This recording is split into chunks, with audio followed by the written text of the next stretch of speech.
ભારત અને પાકિસ્તાનના તણાવ વચ્ચે અત્યારે હું સોમનાથ મહાદેવના સાનિધ્યમાં ઊભો છું। આ એ જ મંદિર છે કે મુગલો દ્વારા જે તોડી પાડવામાં આવ્યું હતું ને ફરી એકવાર ઊભું થયું હતું ને એ સોમનાથ દાદાનું મંદિર। પહેલા એ દ્રશ્ય બતાવવાનો પ્રયત્ન કરું કે જ્યાં સુરક્ષાને લઈને વધારો કરી દેવામાં આવ્યો છે, સાથે સાથે લોકો છે તેમાં પણ અવરજવર જે છે તે જોવા મળી રહી છે। ખાસ કરીને કોઈ પણ ડર વિના, કોઈ પણ પેલા કર્યા વગર લોકો છે તે બિંદાસ અહીંયા દાદાના દર્શન કરવા માટે આવી રહ્યા છે। ખાસ કરીને જે વાત કરવામાં આવે તો ભારત અને પાકિસ્તાન વચ્ચેનો જે તણાવભરી જે સ્થિતિ હતી એ સ્થિતિને જોતા એવું લાગતું હતું કે સોમનાથ આસપાસના વિસ્તારો છે વિસ્તારોમાં સુરક્ષા વધારી દેવામાં આવી છે અને વધારતાની સાથે જ સૌથી મોટા સવાલો થઈ રહ્યા હતા કે શું ભારત સામે કોઈ હુમલો થશે કે કેમ।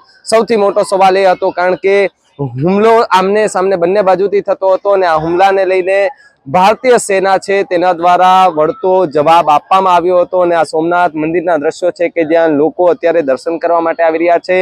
સુરક્ષા સઘન વધારી દેવામાં આવી છે કારણ કે પોલીસનો ચુસ્ત બંદોબસ્ત જે છે તે સોમનાથ આખા વિસ્તારમાં જે છે તે ગોઠવી દેવામાં આવ્યો છે અને આ વિસ્તારને કહેવાય કે ગઈકાલે સમાચાર મળ્યા હતા કે 2 થી વધારે પીએસઆઈ અને 4 થી વધારે પીઆઈ ની નિમણૂક કરી દેવામાં આવી છે કારણ કે સુરક્ષા વધારાને લઈને આખી આ ચર્ચા જે છે તે કરવામાં આવી હતી।